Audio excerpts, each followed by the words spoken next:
La sangre aplicada en el altar de bronce no solo purificaba, limpiaba el lugar de la contaminación de la sociedad producida por el pecado, sino que también aseguraba que los sacrificios y ofrendas fueran aceptables ante Dios. ¿Está claro eso? Bien, me avisa cuando vienen las preguntas porque no tengo las preguntas. ¿No vienen preguntas todavía? Sí, nos vamos en la pregunta 11, ¿no? ¿Sí? ¿Qué dice la pregunta? ¿Cuál era el nivel principal de contaminación que afectaba el altar de bronce debido a los pecados del pueblo común? Sí, cada nivel de purificación, espérate, tengo un libro sin preguntas, eso es.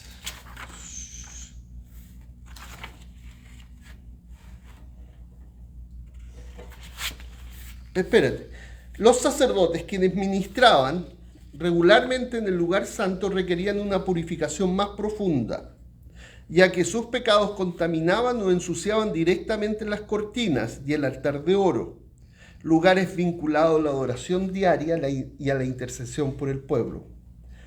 Finalmente, el sumo sacerdote, con acceso exclusivo al lugar santísimo, una vez al año, debía llevar a cabo la purificación más solemne y completa, rociando la sangre sobre el propiciatorio. Este acto permitía la restauración de la relación entre Dios y toda la nación, reflejando el papel singular del sumo sacerdote como mediador supremo. Cada nivel de purificación ilustraba la gravedad de la contaminación del pecado y la santidad de Dios, mostrando que el acceso a su presencia requería un sacrificio adecuado para que asegurara la limpieza y la restauración del santuario. Y ahora vamos a las preguntas. Pregunta 11. ¿Qué dice la pregunta 11? ¿Cuál era el nivel principal de contaminación que afectaba el altar de bronce debido a los pecados del pueblo común? Ya, ¿hasta dónde llegaba?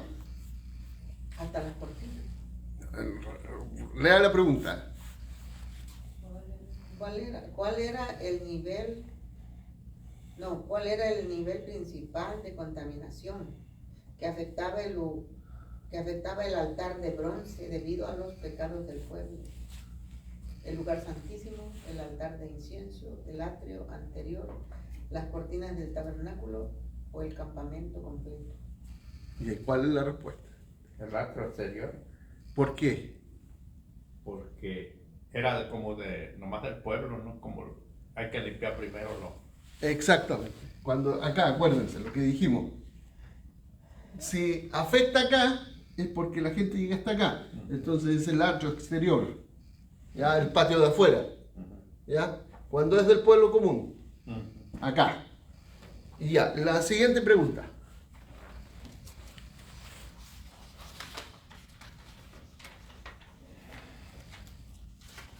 ¿Qué acto realizaba el sumo sacerdote en el lugar santísimo durante el día de la expiación? ¿Qué acto hacía? Quemar los restos del sacrificio fuera del campamento, rociar la sangre sobre el propiciatorio, colocar las tablas del pacto en el arca, encender una lámpara para la purificación del santuario, ofrecer incienso en el altar de oro. Es la B, ¿no, hermano? Ok, ¿qué acto hacía el sumo sacerdote? Sobre el propiciatorio. Echaba sangre sobre el propiciatorio. ¿Cuántas veces? Una vez al año. ¿Y cómo se llamaba también ese día? En hebreo se llamaba Yom Kippur, el día de expiación. También, ¿cómo se llama? El día del ayuno. O sea, que nadie comía ese día. Nadie comía ese día. ¿Por qué? Porque era aflicción del corazón ese día. La gente no se da cuenta, pero confunde ese día de expiación con el día de la Pascua. ¿Qué se celebra el día de la Pascua? La liberación del pueblo de Israel en Egipto. ¿Y qué hay? Hay comida, hay celebración. Pero el día de expiación no hay comida, hay ayuno. ¿Ya?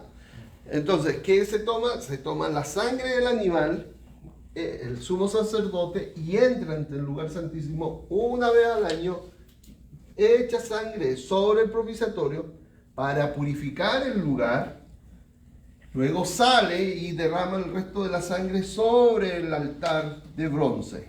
¿Ya? Están conectados todos estos tres muebles. ¿Ya? A mí me llama la atención que el altar de bronce, en términos personales, creo que habla del Hijo, el altar de oro habla del Espíritu Santo y el propiciatorio, el trono, habla del Padre. Está la Trinidad involucrada. ¿Ya? Me parece genial eso. ¿Viene otra pregunta o viene una lectura? Viene una lectura. ¿Cómo comienza la lectura? Conclusión. Conclusión. El uso de la sangre del sacrificio, hatá, acuérdense que la Biblia no le llama sacrificio hatá. El autor se equivocó. Solo le llama hatá. ¿Por qué? Porque la palabra sacrificio en el hebreo es sebá. Y cuando se usa esa palabra sebá, se utiliza como comida de celebración. Sebá selamín, es todo el concepto. Entonces, sebá selamín es una comida que estamos celebrando a algo, ¿ya? Y que implica la muerte de un animal. Pero la Biblia no utiliza la palabra sebá junto con la palabra hatá. Sin embargo, como en nuestra cabeza está que hasta, fíjate lo que voy a decir, hice tanto sacrificio para que mis hijos estudiaran en la universidad. Utilizamos esas expresiones como los esfuerzos personales para decir que es sacrificio. No. En la Biblia no sabes cuál es el sacrificio que ha significado para mí el venirme a este país. Utilizamos también ese concepto para decir que algo que nos costó mucho y que dejamos atrás muchas cosas, para decir que es sacrificio. Pero en la Biblia, solo es sacrificio cuando hay la muerte de un animal y hay una celebración delante de Dios con mi familia, con los míos. ¿Ya? Fíjense lo que estoy diciendo. Sacrificio en la Biblia es cuando voy delante del sacerdote, mato el animal en la presencia de Dios, pongo un poco sobre el altar, las grasas particularmente, y un poco al sacerdote, y el resto del animal me lo llevo a la casa y me lo como en familia. Eso es sacrificio. Si no hay comida, no hay celebración, en la Biblia no le llaman sacrificio. Pero nosotros le llamamos sacrificio a todo. ¿Verdad? Sacrificio va de la mano de celebración. Y si no hay comida compartida, entonces el hatá no se le puede llamar sacrificio. Entonces aquí está mal. El uso de la sangre del hatá, solo debe haber dicho. En la purificación del santuario nos enseña verdades profundas sobre la santidad de Dios y la seriedad de la contaminación producida por el pecado. Cada nivel de acceso al santuario requería un nivel específico de purificación. Desde el altar de bronce, pasando por el altar de oro, las cortinas y hasta el propiciatorio, dependiendo de qué mueble se había contaminado con el pecado de aquel que tenía acceso. Esto prefiguraba la obra de Cristo, aquí importante, quien después de su resurrección ascendió como sumo sacerdote perfecto, no en un tabernáculo terrenal, sino en los cielos mismos, no para purificar los lugares terrenales, sino los celestiales, y así asegurar una expiación completa y definitiva para todos los que creen en él. Fíjense lo que está diciendo este autor. La expiación eterna no se produce aquí en la tierra, sino en los cielos, la purificación. ¿Cómo dice eso? Ahí dice un versículo, Hebreos 9, 23, 24. Vamos a la Biblia. Vamos a ver si este caballero tiene razón. O si se volvió a equivocar. Hebreos, acuérdense, la que manda es este libro. Los originales. Hebreos 9, 23 y 24.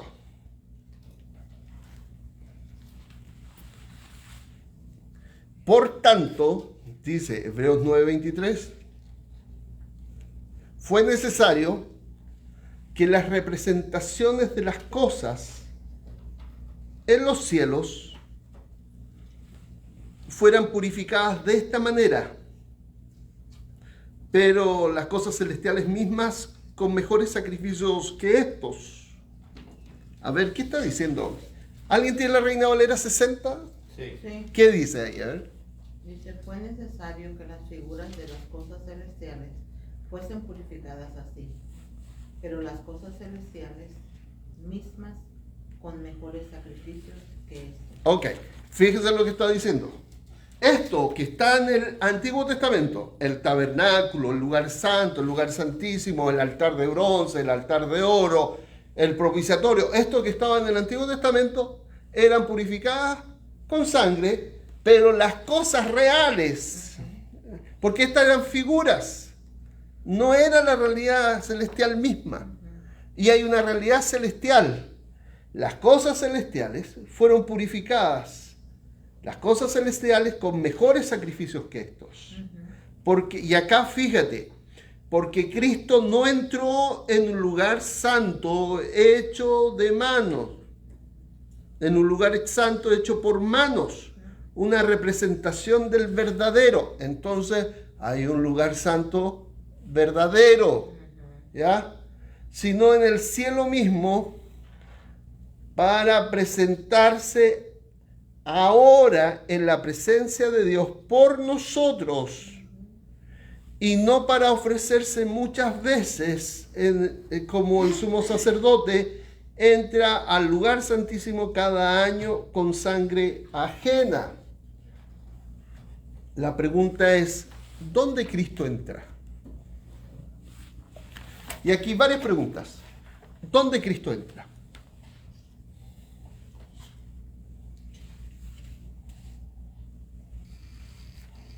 ¿Alguien me responde? Entra al cielo mismo. Y a eso le llama al lugar santísimo verdadero. ¿Dónde Cristo entra? Y aquí otra pregunta. ¿Cuándo Cristo entra? Tu pregunta sencilla. Cuando se va, cuando muere, ¿Cuándo muere? ¿cómo se dice? Resucita. Cuando resucita y asciende a los cielos. Ok, ya tenemos el dónde. El dónde es en el cielo verdadero. El cuándo es cuando resucita de entre los muertos y asciende a los cielos y entra. Y acá es, ¿qué dice el texto? ¿Qué hace él? Él se presenta ante el Padre. ¿Y cómo? Es su presencia la que purifica. ¿Cómo purifica los cielos? Pero en este sentido, hermanos, cuando Adán y Eva pecaron, el lugar de encuentro entre Dios y el hombre fue profanado. ¿Ya? Adán y Eva tenían acceso directo a Dios. Dios hablaba face to face con ellos. Entonces, el lugar de ese encuentro fue profanado por el pecado de ellos. Cuando Cristo se presenta en los cielos, ese lugar que había sido profanado fue purificado. La sola presencia de Cristo en los cielos purifica el lugar. Entonces, el lugar está purificado. Lo voy a decir de otra manera.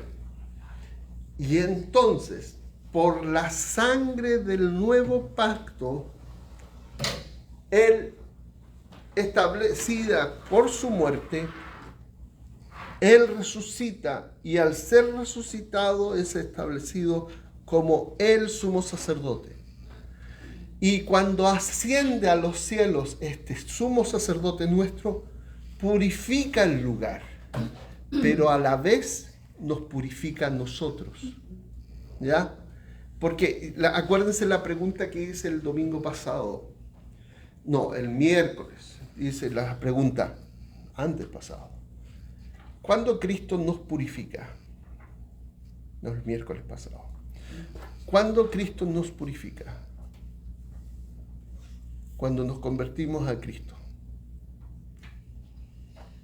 ¿Dónde estaba Cristo cuando nos purificó? En el trono. Desde el trono nos purifica. ¿A razón de qué? A razón del pacto que Él hizo con su sangre. Entonces, por su sangre estableció un pacto que decía que todo aquel que creyera en Él sería limpio y perdonado. Entonces, desde el trono hemos sido limpiados.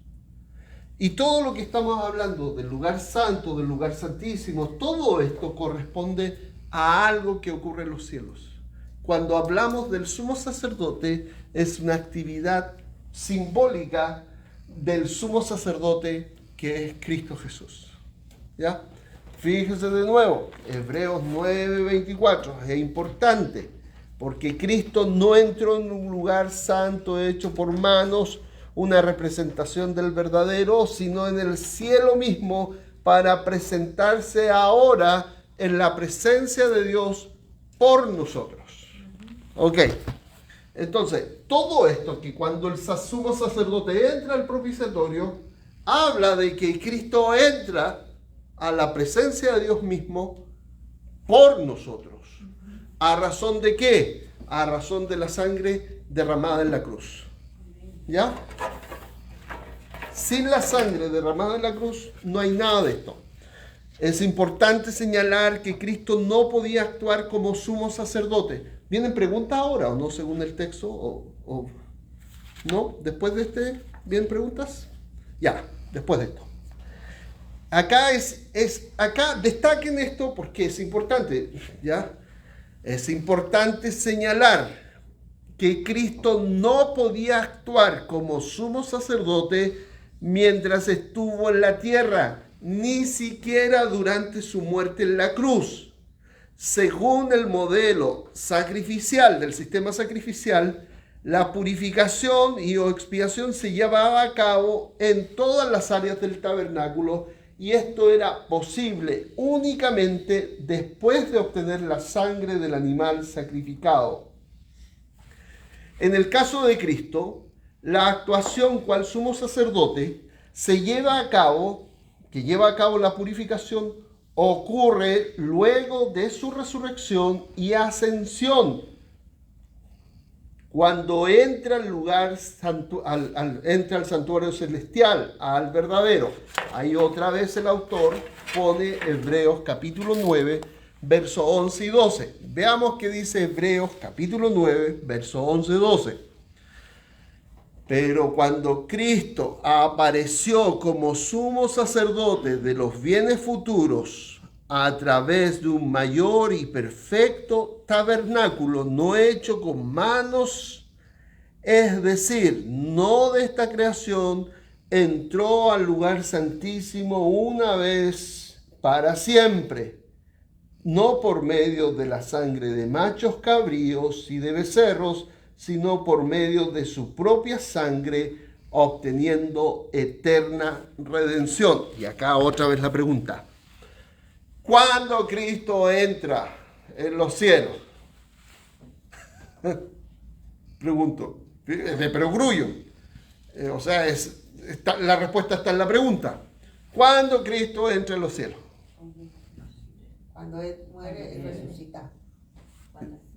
Cuando asciende, después de que muere, resucita y asciende, entra en los cielos. Ok, ¿qué hace ahí? Empieza a actuar como sumo sacerdote. ¿Por qué no podía actuar antes como sumo sacerdote? Porque no era de la tribu de Leví. Y cuando Dios lo resucita, lo establece como el sumo sacerdote eterno. Y por eso, como sumo sacerdote eterno, puede entrar a los cielos y llevar a cabo la purificación. ¿Está claro? Ya. Cuando Cristo apareció como sumo sacerdote de los bienes futuros a través de un mayor y perfecto tabernáculo, no hecho con manos, es decir, no de esta creación, entró al lugar santísimo una vez y para siempre. ¿Está claro? Está claro. Ya. ¿No hay duda? No hay duda.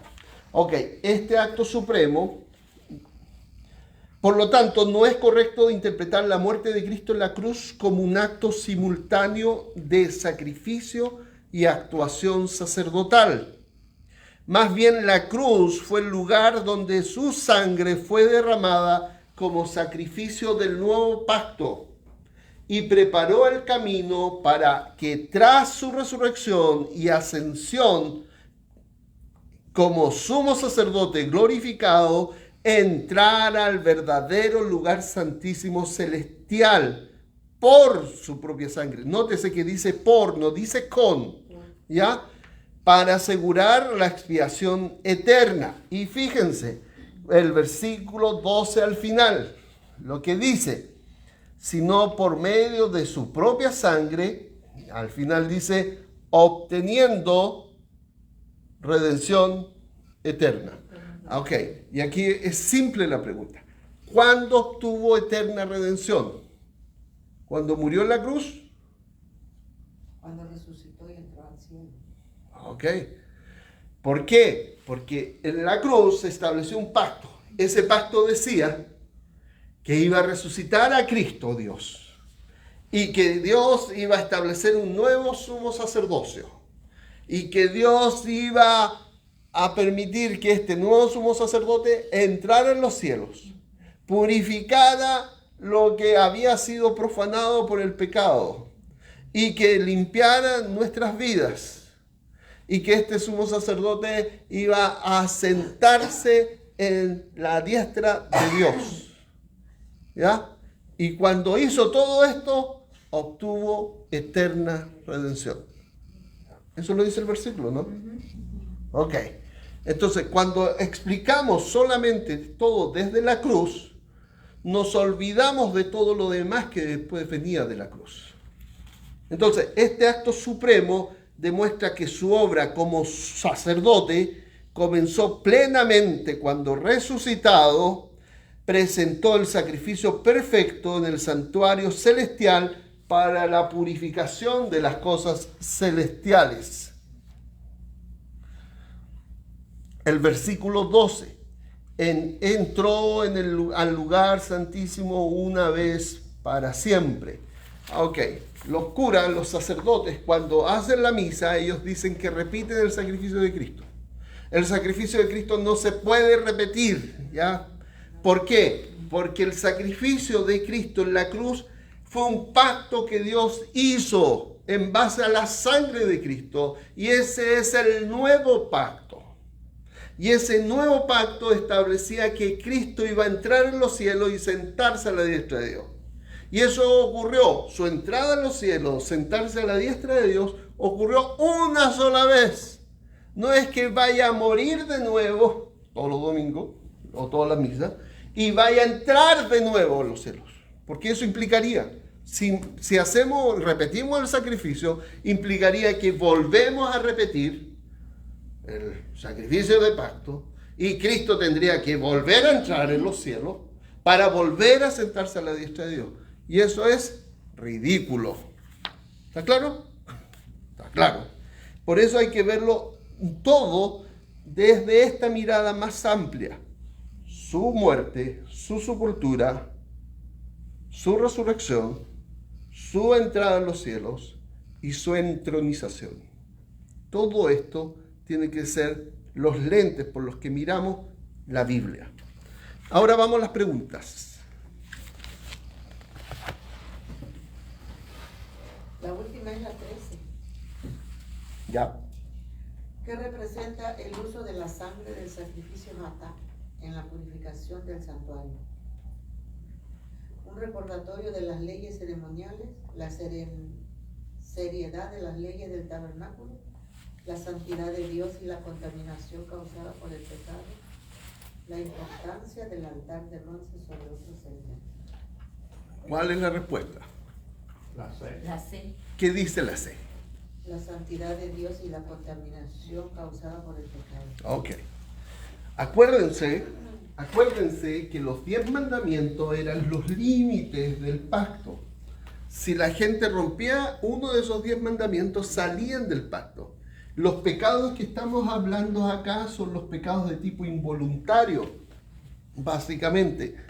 Los pecados involuntarios lo encuentras en número 5, que tienen que ver con las contaminaciones propias de la vida diaria, la muerte, líquidos genitales y la lepra, la enfermedad de la piel en realidad. Todo esto involucra contaminación. Se agregan 2 o 3, pero básicamente tienen que ver con relaciones que se dan en la vida diaria, cuestiones que son comillas normales. Siguiente pregunta, o no hay más preguntas. Sí. ¿Ya? Por favor, hermano. Cuando dice en Hebreos 9, 11 al 12, dice cuando comenzó Cristo a actuar plenamente como sumo sacerdote. Durante su ministerio en la tierra, en el momento de su crucificación, después de su resurrección y ascensión, o cuando fue bautizado en el Jordán durante la última cena con sus discípulos. La C. ¿Qué dice la 6? Después de su resurrección y ascensión.